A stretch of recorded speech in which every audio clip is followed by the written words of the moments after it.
Hello, Makako, and good afternoon. Mahalo for joining today's AEN hearing. It's Monday, March 16th, and we're convened in room 224 and also video conferencing, which includes the audio and video of remote participants that's being streamed live on YouTube. So in the unlikely event that this hearing is cut short, the committee will reconvene to discuss any outstanding business on Wednesday, March 18th at 3:01 p.m. here in room 224 during AEN's time slot, and a public notice will be posted on the legislature's website. And because of our 90-minute time limit for hearings, there will be a 2-minute time limit for all testifiers. And we'll start off with GM 510, submitting for consideration and confirmation to the Molokai Irrigation System Water Users Advisory Board gubernatorial nominee Faith Tuipulotu for a term to expire June 30th, 2030. First up to testify is Dab.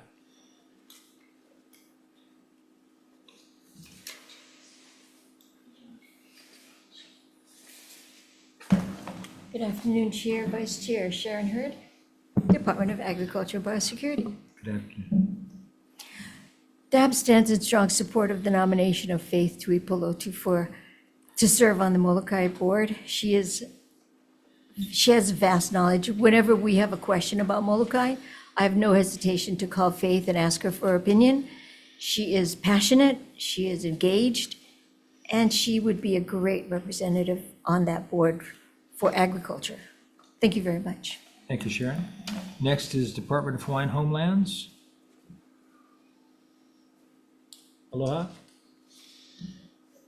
Aloha, Chair, Vice Chair, members of the committee. The Department of Hawaiian Homeland stands on its written testimony in strong support of this measure. Available for questions. Mahalo. Thank you. Next is Brian Miyamoto from Hawaii Farm Bureau. Thank you, Chair, Vice Chair, Senators McCoy. Brian Miyamoto here on behalf of the Hawaii Farm Bureau. We'll stand on a written testimony in support. Okay, and then we have Don Bicoy and Jill Coombs also in support. Anyone else wishing to testify on this GM? And do we have Faith online? Not present on Zoom, Chair.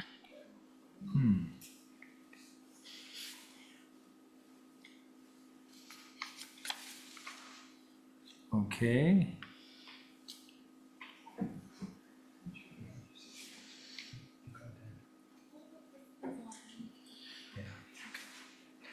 All right, we'll go ahead and move on to the next. If she shows up, then we'll go back and take care of that. We'll move on to the next GM at 614. Submitting for consideration and confirmation to the Environmental Advisory Council gubernatorial nominee Mark Gordon for a term to expire June 30th, 2029. And first up is State Hawaii Office of Planning and Sustainable Development, PSD. Good afternoon, Chair, members. Tom Eisen with the Office of Planning, the Environmental Review Program, the Office of Planning and Sustainable Development.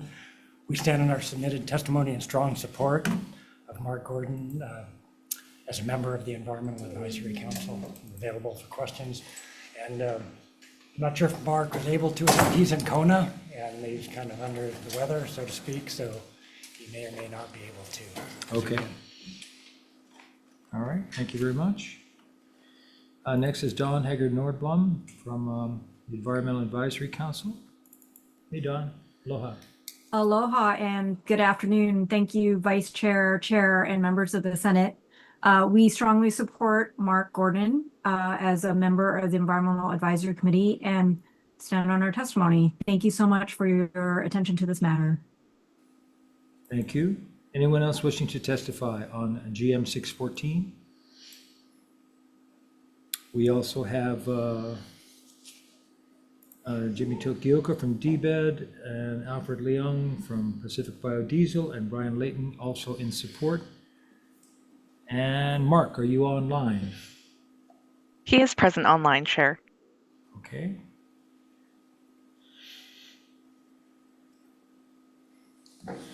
Mark, there you are. Hey, Mark, aloha. Turn on your mic. Let me see. There we go. I can There hear he you. is. Okay. Okay, Mark. Yes. We've taken the testimony. Would you like to make a statement about your appointment here? Yes, Senator. I do appreciate the appointment by the governor. Just wanted to tell the committee, and I've talked to some of you, yourself in person and Senator Richards and some others, that I feel that I'd be a good person for the committee. My experience over probably 15 plus years in environmental health and safety field. I'm concerned for the environment as well as for the islands. Feel that any project that does come into the island needs to be looked at from an environmental health and safety standpoint, which I believe the council tries to do. Also, I'd like to provide, as part of the committee, more awareness to not only the state, but to the public to ensure our concern for the island environment and as well as the land and water of the states. Okay. So some questions. I'll start off. Mark, Hawaii faces a number of environmental challenges. What do you think should be at the council's highest priority? I'd probably say, Senator, probably the highest one from an environmental standpoint would be things to make sure that we preserve our land as well as our waters, not only get the people more involved, the people of the island itself, but also getting more of the visitors and tourists more aware of preserving the land and the islands, and not just coming here. What should we say? I don't want to say coming here just for like a Disneyland or a vacation, but appreciating the islands, the culture, and the land, that type of thing. Okay. All right, members, any questions? Just one Senator question. DeCoy. Hi, Mark. I just wanted to ask you, the annual reports on file from the Environmental Advisory Council? Are you Yes. aware of? Okay, so Yeah. for the years of 2022 to 2025 that range from 2 to 5 pages in length, what value do you see in serving on the Environmental Council, and do you think it serves any real purpose? The Environmental Council, you're saying, does it serve any purpose? Yeah, based on that Environmental Advisory Council that was done in the years of 2022 to 2025. Yeah, I do believe it does do a service. For instance, also any projects that may be coming on board for the state as well as the counties. The council should make aware more of the environmental health and safety issues that the state is experiencing at this time. I think also that the council, the needed, also not only needs to talk to the state as well as the county officials, but also if there's a way through public relations or whatever, get more an awareness. I don't know if the council could do this, but through the state and county, more awareness of our the tourists coming here and more appreciation of our land. So yeah, I do agree that it does serve as a function, mainly from the point of looking at projects proposed as well as even maybe modified ones that could have environmental health and safety effects. And also keeping the environmental goals of the state in the forefront. Thank you. Thank you, Chair. Thank you. Any other? Yes, Senator Richards? Thank you. Thanks, Mark. And then full disclosure, I've known Mark for quite a few years. And Mark, my question for you is, do you have the time to commit to this? I think I know the answer given your track record. But do you have the time to commit to this appointment? Yes, yeah, I do. Dawn and I talked about that, who's chair now, and I do have other commitments. As you know, I still do environmental health and safety counseling, consulting and, other issues. But I would say that for at least the meetings and most of the time, I can easily, accommodate the meetings and, easily get into my schedule. Okay, thank you, Mark. And just as a comment, I've worked with Mark for quite a few years, and he is very community-minded. When he gets involved, he goes all in. So thanks, Mark. Thank you. Thanks, Chair. Okay, thank you. Okay, so for GM 614, there were 5 in support, none opposed, and no comments. We'll go ahead and move on to Governor's Message 696, submitting for consideration and confirmation to the Advisory Board on Pesticides, gubernatorial nominee James Falconer, for a term to expire June 30th, 2030. And first up is Dab to testify. Aloha, Chair, Vice Chair, members of the committee. I'm Esther Reicher, the Pesticides Branch Manager for Hawaii Department of Agriculture and Biosecurity.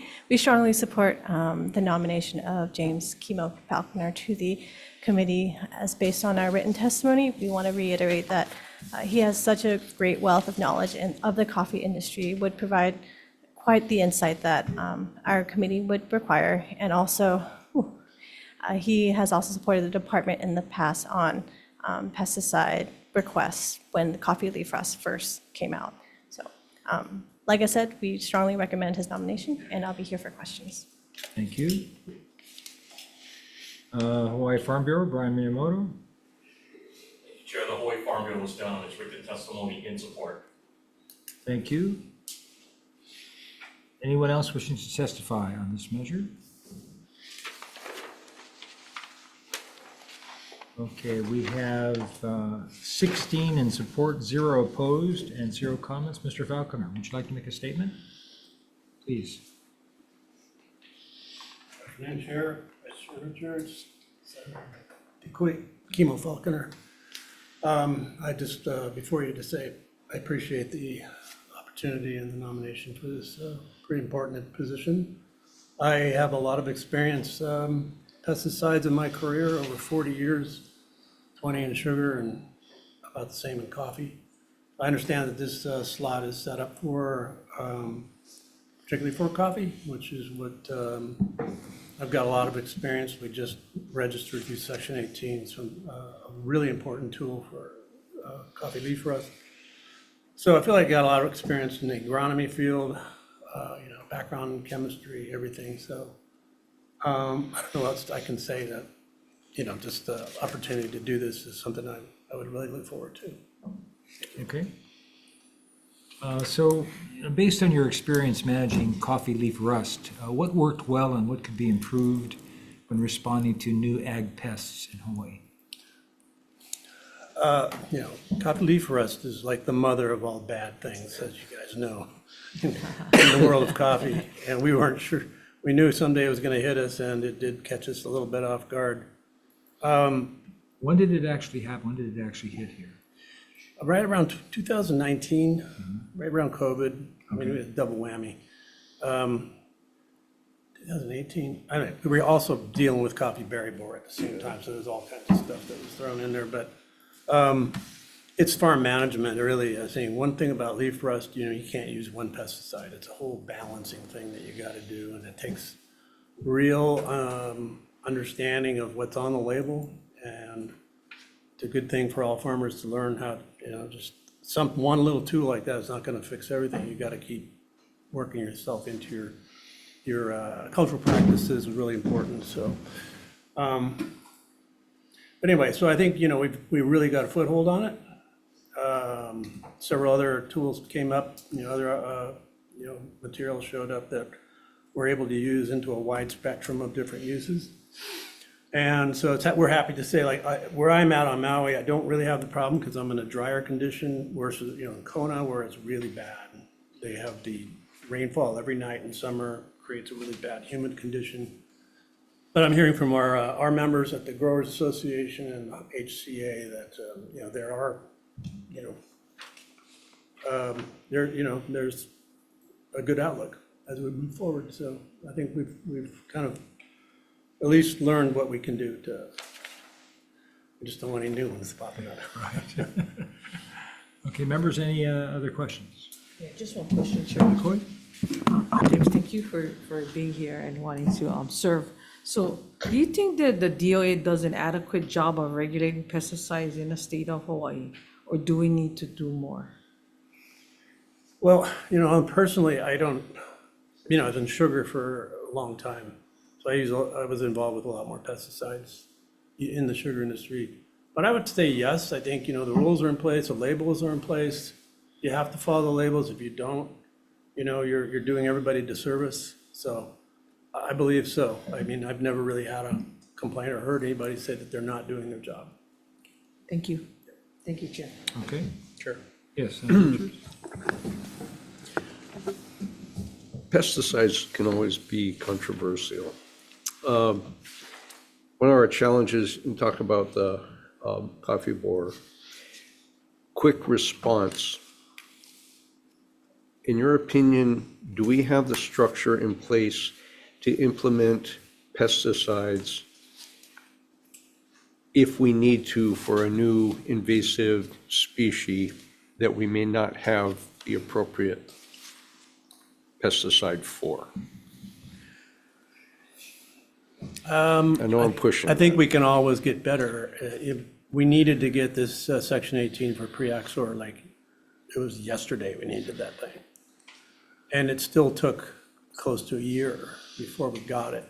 And everybody was, smaller coffee growers really, really having a hard time, as you know. But it took all hands on deck, all agencies. The cooperation was fantastic. I think that's the thing that really helped everything. But I just don't know how you go quicker. One of the problems too is getting the manufacturers to agree. It took a long time. It took a couple months just to get the manufacturers to say, well, yeah, we're going to spend the money to get that label, that special use label in there. So there's just things that are in place that you can't really sidestep. And I think we got there quickest, really did, with pre-Axor. Because that's been one of the concerns we all have had, that we get some sort of invasive, whatever, disease or bug, and we can't respond quick enough to stamp it out before it starts getting entrenched. Yeah. And do you foresee anything else that we legislatively might be able to do to help streamline that? I think it seems like when I started shipping coffee, I'd go to DOA to get my stamp before I ship it out inter-island, And I look on the board and I see 2 or 3 pamphlets, right, of like this pest and that pest. I was there the other day. Finally was able to start shipping coffee again, and there's like 30 of them. And I'm like, these things are popping in all the time. Yeah. And I mean, it doesn't matter if you're just a small farmer, if you're a rancher or whatever. I don't think there currently is an answer. The biggest holdback, I think, is to get the manufacturers. Hawaii is a small market.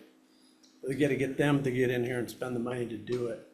But when they see that the industry and the legislation, those people are behind it, I think they'll support it better. That'd be the best way to do it. Okay, thank you. And just comment, your list of supporters, it's the who's who of agriculture in the state. So, all right, thank you, Chair. Okay. Any other questions? Okay, if it's all right with the committee, we'll just move right into decision-making. Chair, Yes. GM 5100, is she not online? We, technical difficulties. Okay. Yeah, Chair, can I just say a few words about the individual? sure. So Fei-Tui Polotu has lived on Molokai practically almost all of her life. She's been in the ag industry. Her father was also a farmer prior to herself. She is a organic papaya grower. She's worked for Cooperative Extension. She's volunteered in many different capacities, as well as is the president of the Molokai Homesteads Farmers Alliance. She comes with a huge support from that island, as well as from many of her colleagues across the state. I've known this individual for a long, long time, and I am a huge supporter of her as she continues to farm, to teach the next generation about farming and farming practices. Like I said, she also is a certified organic farmer, and I strongly recommend the support behind her. Thank you, Chair. Thank you, Senator Coy.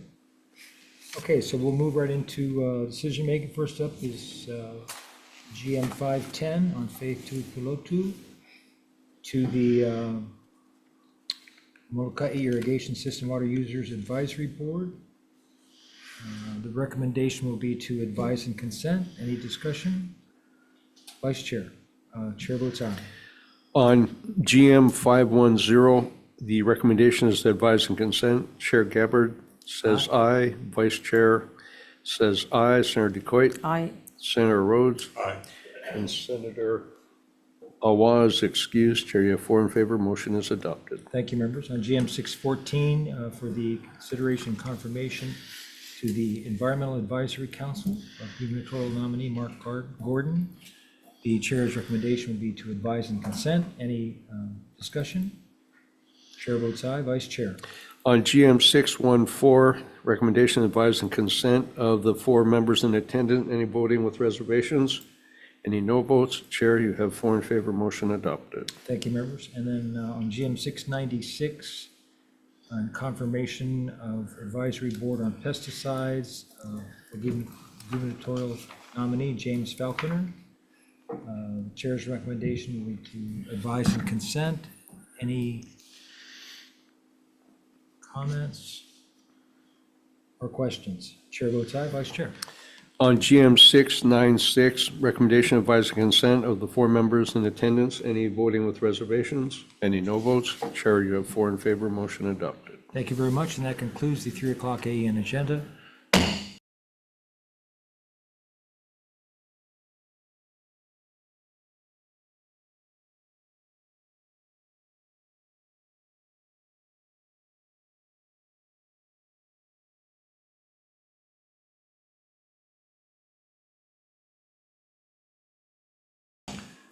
Okay, calling to order the AEN 305 agenda here in room 224. Starting off with HB 1603 HD1. Repeals the requirement for land covered by an ag park lease with a remaining term of 15 years or less to be located in a county having a population of less than 500,000 in order for the Department of Ag and Biosecurity to extend the lease. Okay, first up is Dab. Chair, Vice Chair, members of the committee, Riley Neal from the Department of Agriculture and Biosecurity, stand on our written testimony. Okay, thank you. Next is Brian Miyamoto from Hawaii Farm Bureau. Good afternoon, Chair Gabbard, Vice Chair Richards, members of the committee. Brian Miyamoto here on behalf of the Hawaii Farm Bureau. You have our testimony in strong support. The title of the bill, the description is pretty misleading. This is just a bill about equity and fairness. All the other islands allow, or the other counties allow lease extensions. Oahu doesn't. We do have a friendly amendment that we are requesting. Right now, the law says 25 acres or less. We're asking for all of the ag park leases. There are about 31 of them. Roughly, I think 10% are 25 acres or less. Again, if we're talking about fairness, it should be all. Again, this is discretionary. It's not the department has to or shall. The department may extend the leases. Again, we want to encourage our farmers to continue farming, to continue producing the food, feed, fiber, fuel, and floriculture that we need. And this gives the department the ability to not extend a lease if it's not a farmer producing what we would like to see as far as a bona fide agricultural products. So we are asking that not only to include all counties in Hawaii, but also all ag park leases in Hawaii. The argument on new farmers and needing land for new farmers, we absolutely support. And in fact, I believe the Department of Agriculture and Biosecurity has a request for $17.5 million for the Kunia Ag Park to develop it so that we can have more parcels for new farmers. And also, we should continue to identify more land that is potential for agriculture or is agriculture land but may not be used for agriculture, private land, and include that in the department's inventory so that we can preserve ag land and ensure that farmers and ranchers that are on that land are actually farming and ranching. Thank you for the opportunity to testify. Thank you. Haley McKinnon from Ahiki Acres. Aloha, Chair Gabbard, Vice Chair Richards, and members of the committee. My name is Haley McKinnon, and I am a farmer and co-owner of Ahiki Acres, a 6-acre diversified vegetable farm in Waimanalo. I'm here to testify in strong support of HB 1603. Access to secure land tenure is one of the most important factors that allows farmers like us to invest in soil health, conservation practices, and long-term stewardship of agricultural lands. I'd also like to briefly address a point raised in the Department of Agriculture's testimony regarding making lands available through a competitive process for farmers on the wait list. In practice, many agricultural leases are awarded through sealed bidding processes where the lease goes to the highest bidder, regardless of farming experience or stewardship capacity. This can make it extremely difficult for farmers, specifically small local farms like us, to compete with well-capitalized bidders. Bills like HB 1603 help ensure that farmers who are actively cultivating and caring for the land can continue to do so, rather than creating unnecessary turnover that can disrupt food production and long-term stewardship. For farms like ours that are investing in Hawaii's food security and the health of our agricultural lands, the ability to extend existing leases provides stability that allows us to continue improving the land and feeding our community. Mahalo for your time and consideration. Thank you, Haley. Next up is Shannon Olivado from Waimanalo Ag Association. Good afternoon, Chair, Vice Chair, members of the committee. Shannon before you for Waimanalo Ag Association, standing in strong support. Thank you very much. Thank you. And Hunter Hevelin from Hawaii Farmers Union on Zoom.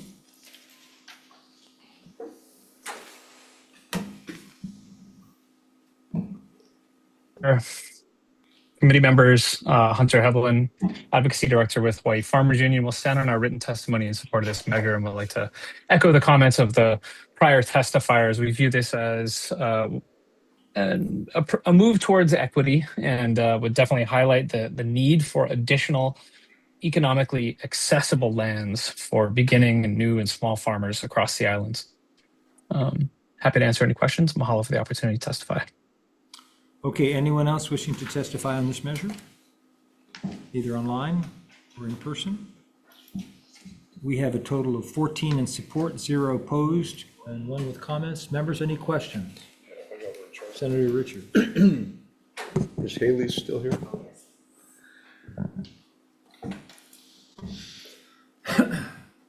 Haley, didn't we come visit you? Were you at the Wow Farm? Yes, at the Waimanalo Research Station. Yeah, okay.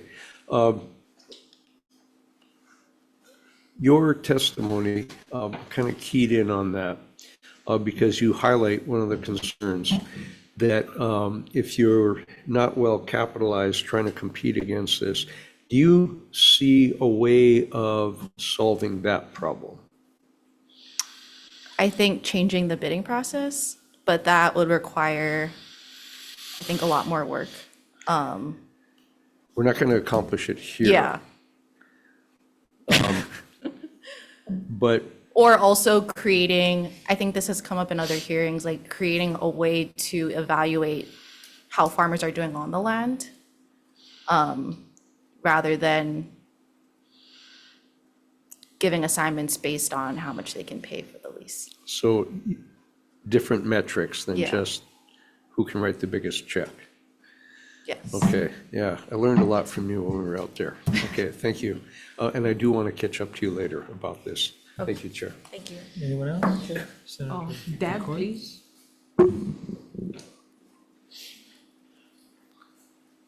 Hi, Director. Just one quick question. So the bill will allow the department to extend agriculture park leases on Oahu. How many leases would be eligible for extension on Oahu if the bill passes? Defer to Kevin Moore, subject matter expert. Thank you. Good afternoon. Thank you for the question, Senator. That's a good question. I don't have the number in my head. It would be quite a few. Statewide, I know the number of ag park leases is about 220. And as one of the testifiers mentioned before, the acreage size over 25 is about 31 of those. On Oahu, we have 3 ag parks. And I would need to go back and do a count. If you can get back to us, to the chair. Thank you. Thank you, Chair. Okay.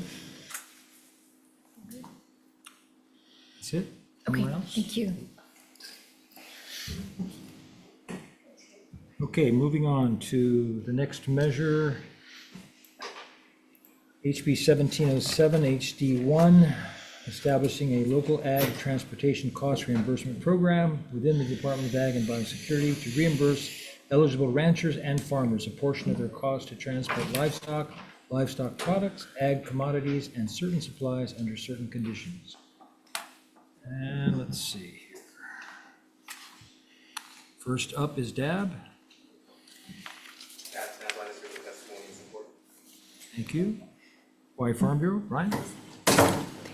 I promise I'll stand on others' chair. Chair, Vice Chair, members of the committee, Brian Miyamoni here on behalf of the Hawaii Farm Bureau. You have a written testimony and support. It actually is incorrect. It should be strong support.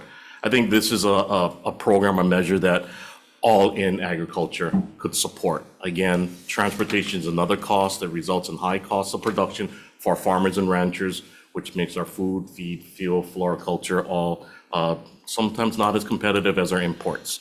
The beauty of this program is this is ground, air, ocean, even mail.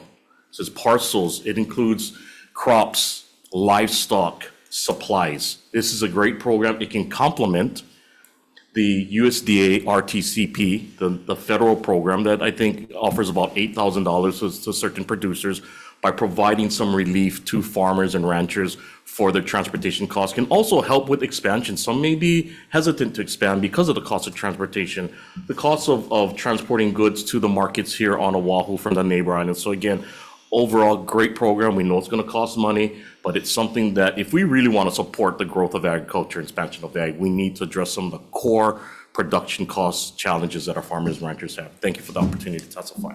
Thank you, Brian. Sherry Menor from Chamber of Commerce. Aloha, Chamber of Commerce, Hawai'i, stand on its written testimony in support. Mahalo. Thank you. Hunter Heatherland from Hawaii Farmers Union. Thank you, Chair. Aloha, Chair, Vice Chair members. Hunter Heveland on behalf of Hawaii Farmers Union. We'll stand on our written testimony in support of this measure, strong support, really, but would like to highlight a couple of amendments that we'd requested. One is to add the definition of necessary supplies as currently written. It is open to, say, solely the department's discretion, and we thought that inclusion of the language that comes from the reimbursement transportation cost payment program would be helpful for determining some clarity, at least. And additionally, are requesting the addition of the words "and honey" to the definition of agricultural commodity as currently defined in HRS 145-21. It focuses on a variety of agricultural products, but a close read could determine that honey would not be applicable. So we're in strong support of this measure and would like to see it pass and are happy to answer any questions. Mahalo for the opportunity to testify. Thank you, Hunter. Next is Nicole Galassi from the Hawaii Cattlemen's Council on Zoom. Not present on Zoom, Chair. In support, thank you. Next is Lauren Zerbel from the Hawaii Food Industry Association. Good afternoon, Chair and members of the committee. I'm Alexis Chapman for HFIA. We stand on our testimony in support and just also support in future this to be expanded to include reimbursement for all local food producers. And happy to answer any questions. Thank you. Anyone else wishing to testify on this measure? Sure. Yes. I've been made aware that Nicole Galassi may not be able to get due to technical problems. Yeah. We had quite a bit of rain this weekend on the Big Okay. Island. All right. And we had 20 in support of this measure, 0 opposed and 0 comments. Members, any questions? Question? Senator DeCoy. Deb, please. Good afternoon. So since the number of farmers that could be helped by this program depends on how much is appropriated, do you have a recommendation on how much should be appropriated for this program and what the limits per farmer should be? The number is kind of difficult to give you, but if you gave us, let's say, $500,000, it would be a good measure. And the reason I choose that number is the compost reimbursement program was at about 500 and was appropriated at 4. And we actually ran out of money in January. So it'd be a good gauge to say, if we do first come, first serve, like we did with the compost reimbursement, it gets everybody to turn in their applications quickly, gives us a real good gauge as to how much. So let's say $500,000. And then if there's, we can tell you next year if what to do, and the limit per $8,000 is what the feds do, but it's generally $8,000 is the max. The disbursement runs around 2,000 or 3,000 because they don't have enough money to meet the maximum. So if we start with 8,000 again, we can then determine prorate the 500 and help, at least we help somebody. And may I think livestock, under livestock is where honey is covered, because honey's, bees and everything. So if a hunter is looking to cover honey, that's great, but I think it's already covered under livestock. Do you have a mechanism to make sure there's no overlap? So in other words, if they're already getting on cost reimbursement via USDA, so as to not double dip, is there a mechanism within the Department of Ag to I make sure think that that double the, dip does not good occur? question. The mechanism would be that the USDA program is to the state. And this program, from what I understand, is intra-state. So it's within the island and then between the islands. So the mechanism that we would do on that one is to say you would not be reimbursed for things that are coming into the state from the coast, but it would be the cost of transportation within the island. We can look at it. We don't have the HARs yet, but that would be one mechanism, and certainly using invoices. There used to be a program where you could only send in the original invoice. We might go with that so that you couldn't reuse it. But nowadays, you can copy and do things like that. So we're not sure what the mechanism would be. Yeah, because you might be able to take the original invoice, but I know USDA, they'll take the copy. That's right. So, They might, yeah. yeah, But let's hope we do it and we can figure all this out. Yeah. Yeah? thank you. Thank you. Hang on, Chair. Okay. Based upon your number, 8,000 and 500,000, that addresses 62 producers. Is that a good number? Well, that number would be applied, maybe it's not a good model, Senator, but what the USDA does is they take the pot and they take all the applications and they divide it up. So very few people would hit the 8 because there's not enough money to serve everyone. So then we would then divvy it up among the people, unlike the compost reimbursement program, which first come, first serve, we pay you what you apply for. But Okay. may I ask a question? Sure. What do you think the number is? You're the farmer.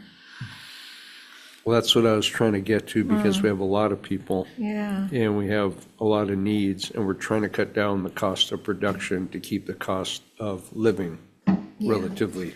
It could be like only inter-island shipping, only inter-island air, something like that would then really, that's the biggest cost, I think, of shipping inter-island, air Yeah. and sea. I think to support agriculture, we need to cut down the costs that the producer's paying. This is a swing at it, but I think we have to have some guardrails around how we administer that. Here, So, here. Thank you. Thank you, Chair. Okay, any other questions? Brian?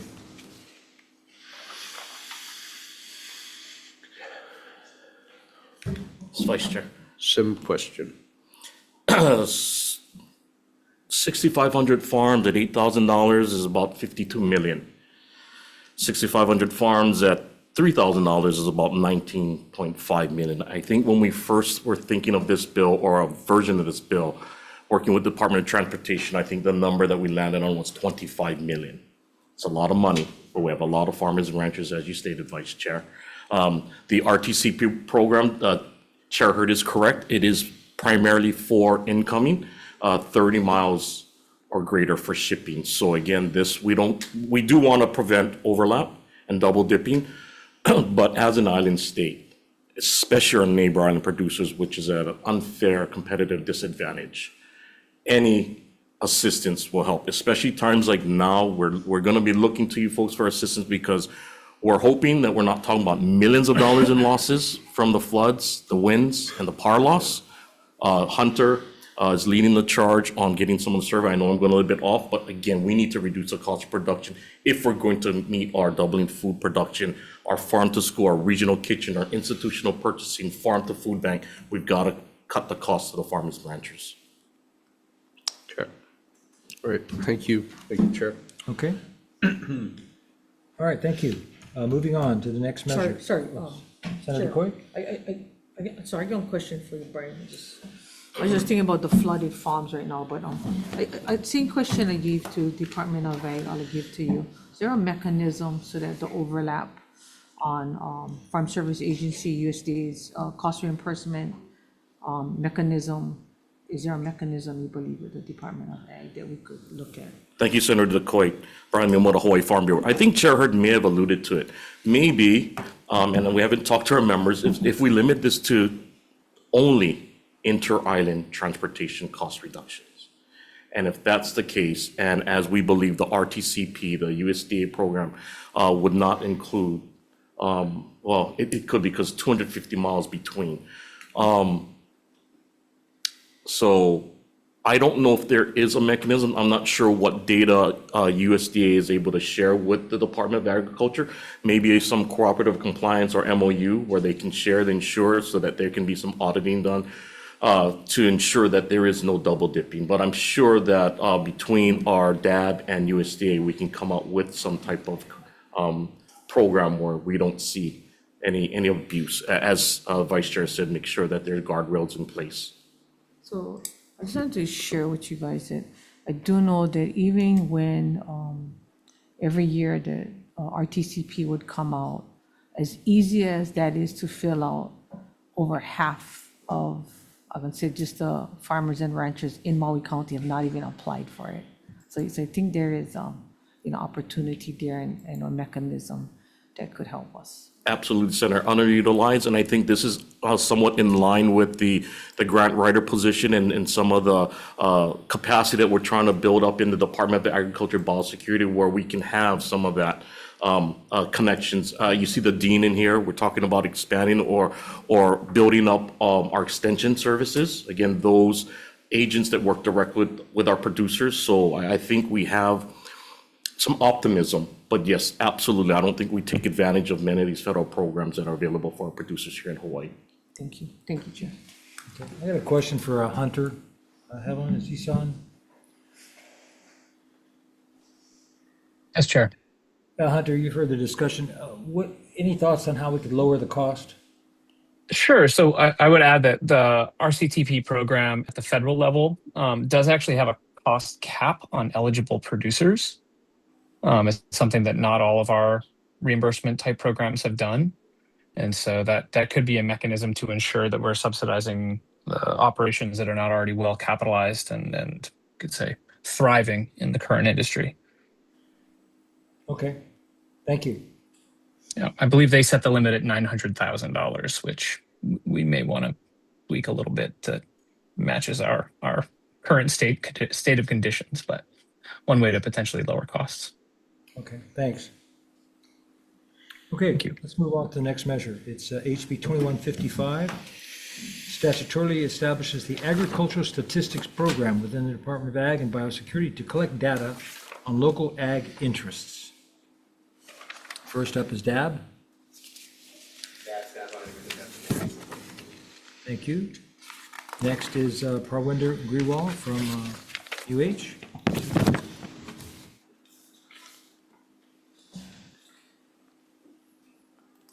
Chair, Vice Chair, the committee members, we are really happy that you are hearing this bill, and we support the intent of this bill. All I want to say is that we have hired a number of agriculture economists now at CTAR. We would be very willing to collaborate and engage students in this kind of work. These data are absolutely necessary, and to make any sound decisions, these data would help us a lot. So that's all. Thank you. Thank you, Dean. Next up is Brian Miyamoto, Hawaii Farm Bureau. Thank you, Chair. As promised, the Hawaii Farm Bureau will stand on its written testimony. Thank you very much, Brian. Next is Sherry Menor from Chamber of Commerce Hawaii. The Chamber of Commerce Hawaii stands on its written testimony and support. Thank you. Hunter Heavlin, Hawaii Farmers Union. Thank you, Chair. Hawaii Farmers Union stands on its written testimony in support of this measure. I would add, as Brian noted, didn't make it down today, still in the throes of my office trying to get a survey out to assess the impact to producers in light of the recent storms and ongoing rainfall. The value of data about our agricultural sector cannot be overstated. It is easier for me to tell you about inter-island transport of eggs in May of 1953 than it is for me to tell you what happened in 2015. That opacity into the ability for producers and planners to understand our agricultural markets continues to hinder our planning and our ability to grow the sector. So we view this as a critical measure and look forward to its moving forward. Happy to answer any questions. Mahalo. Anyone else wishing to testify on this measure? Members, any questions? We have 10 in support and 0 opposed and 1 comment. Let's move on to the next measure. HB 2594 HD1 directs the Department of Ag and Biosecurity to conduct a study on insurance coverage for small ag producers.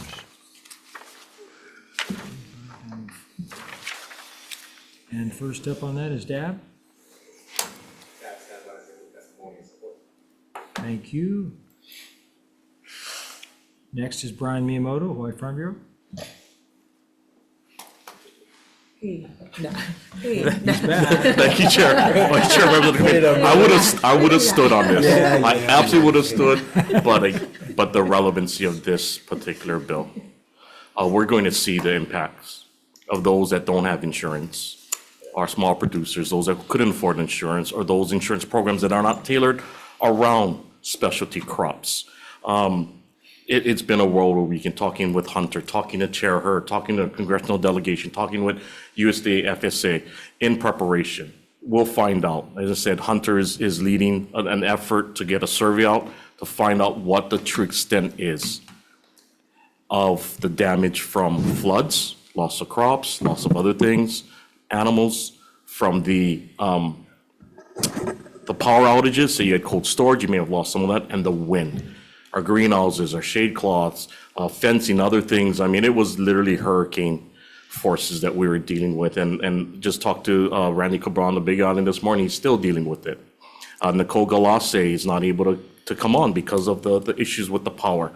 So yes, we need to figure it out, and we're going to find out how many of our producers do not have insurance. And what's the option without insurance? Is getting another loan. They're already in debt.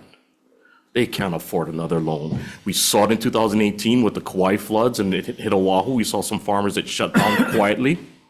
That's the last thing we want to see. Natural disasters will happen. We need to address, again, another issue and challenge for our farmers and ranchers, especially, and this is what the bill addresses, the small producers.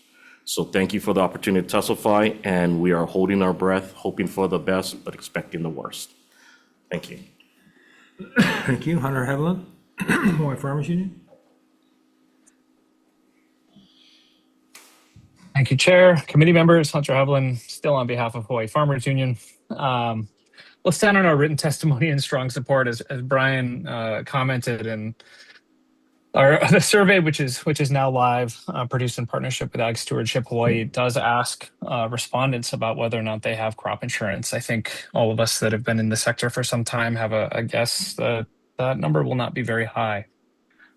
Farmers in the islands, have to weather these storms, and they do it without a safety net. And talking with producers on the North Shore this morning, some were already in discussion about diversifying away from agriculture as part of their livelihood, as they have seen their fields washed away. In the absence of well-tailored insurance products that can help de-risk production, continues to make agriculture for many be a labor of love, not a livelihood, as many would like to see.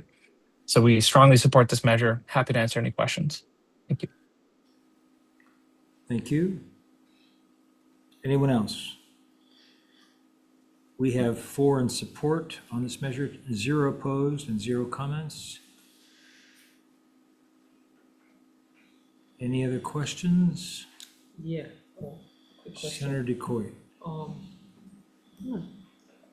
Maybe Brian can answer this question. Brian, do you know of any other states that have insurance programs for farmers run by one state? Brian Miyamoto here on behalf of the Hawaii Farm Bureau. I do not know specifically. I'm sure that data can, or that information can be gotten pretty quickly, or maybe somebody in the audience, but I don't know. Dab, no? Yeah, I would mimic what Brian said, that it's great need, Yeah. and the risk is, I can check with NASDAQ. Yeah, if you can, just trying to look if there's a template already there that we could use. Thank you, Chair. Okay.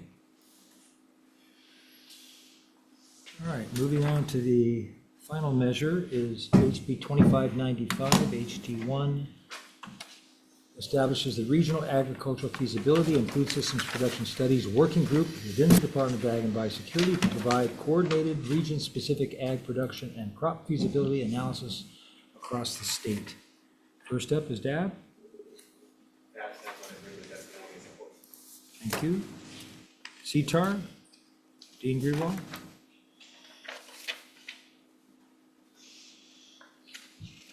Chair, Vice Chair, thank you again. And Parvinder Grewal, CTAR Dean, appreciate this opportunity again.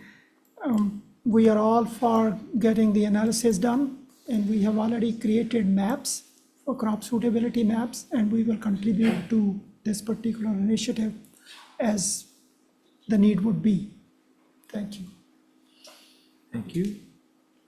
Brian from Hawaii Farm Bureau. Thank you, Chair. The Hawaii Farm Bureau will stand on its written testimony in support. Thank you. Sherry Menor from Chamber of Commerce Hawaii. The Chamber of Commerce Hawaii stands on its written testimony and support. Thank you. Hunter Hevelin, Hawaii Farmers Union. Thank you, Chair. Hunter Heblin, Hawaii Farmers Union. We'll stand on our written testimony in support of this measure, but would like to add that I think it's of critical importance that the market be a consideration in these planning efforts. I, as a planner and geographer, love me a good map. I actually had a position within NRAM at CTAR doing crop suitability mapping and assessing climate change effects on how that might shift our production.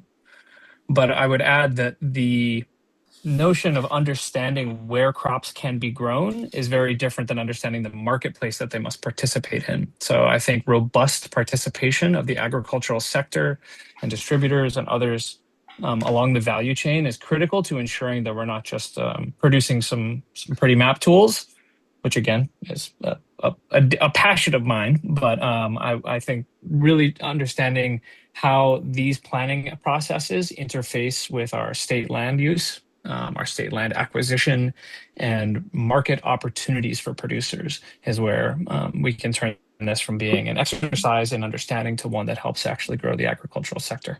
Happy to answer any questions, and mahalo for the opportunity to testify. Thank you. Lauren Zerbel from Hawaii Food Industry Association. Good afternoon again, Chair, Vice Chair, and members of the committee. Alexis Chapman for Hawaii Food Industry Association. I'll just highlight one thing from our testimony and to kind of expand on the testimony from Hunter. We hope that as the working group moves forward, that they do reach out to us to connect them with the larger food industry and to provide any expertise that we or our members might have about the markets for these products. And I'd be happy to answer any questions. Thank you. Okay, thank you. Anyone else wishing to testify on this measure? We have 9 in support, 0 opposed, and 1 comment. Any questions, members? Senator Richards. Dab, Sharon.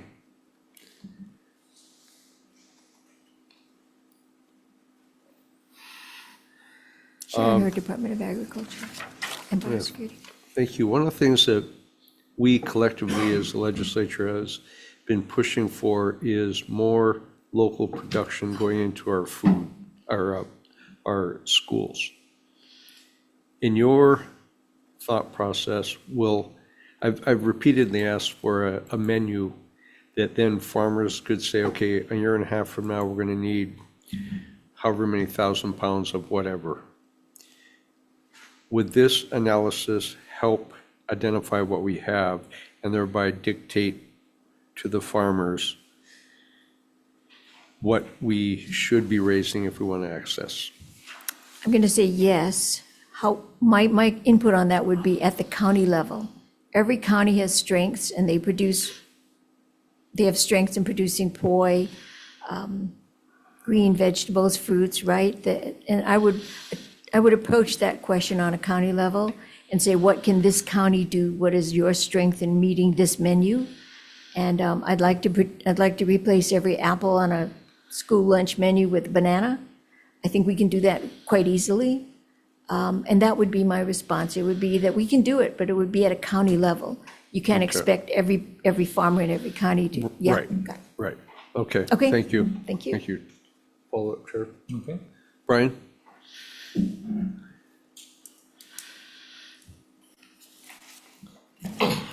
Sort of same question, but following up what Chair just talked about. Our farmers, if we got the analysis, do you think we could line our farmers up to accommodate a DOE need? Thank you, Vice Chair Brian Miyamoto here on behalf of the Hawaii Farm Bureau. I think it could help. I don't know if it's the end all. Again, we can't really tell the farmer or rancher what to grow. However, we can incentivize them to grow things. And I think there's been some bills, one specifically is talking about farm to school, where I think there's a preference for state leases if you are going to participate in farm to school or FPINs. So again, the legislature has the ability to incentivize for production of certain crops that we would like. I think when we visit Japan, I think they did that. They offer some subsidies for certain crops because the country would like that. So I think there's an opportunity there now. This can help identify what we could grow, what could grow regionally in different areas. I mean, if you look at it, it's such a robust bill, right? Talking about crop feasibility, infrastructure, talking about labor, controlled agriculture environment, some of the 21st century technologies. So really good, but again, it's data. As Hunter said, it's data. I think your question may speak to what Hunter said about markets. It may assist, but I don't think it's going to be the end all. No, my expectation is not the end all, but it's another step towards It what we're is, trying to get yes. done. Okay, thank you. Thank you, Chair. Okay. All right, we'll just, start with members, we'll just go into decision-making. Starting off with HB 1603 HD1 relating to agricultural park leases. Chair's recommendation will be to pass with amendment to defect the effective date to July 1st, 2050. Any discussion? Chair votes aye. Vice Chair? Just catching up, hang on, Chair. On House Bill 1603, House Draft 1, passing with amendments, Chair votes aye. Vice Chair votes aye. Senator DeCoite? Aye. Senator Rhodes? Aye. Senator Alwa is excused. Chair, you have 4 in favor. Motion is adopted. Thank you, members. On HB 1707 relating to ag and the local ag transportation cost reimbursement program. Chair's recommendation will be to pass with the Hawaii Farmers Union suggested amendments to define necessary supplies, since the current bill draft leaves the term undefined. And then we're going to go ahead and add honey. There wasn't, just to make sure, in case it's not included, to the definition of agricultural commodity, to make sure honey producers are included in the program. We can always take it out in the next committee if needed, and we will also defer the effective date to July 1st, 2050. Any discussion? Chair votes aye. Vice Chair? On House Bill 1707, House Draft 1, passing with amendments of the 4 members in attendance. Anybody voting with reservations? No vote.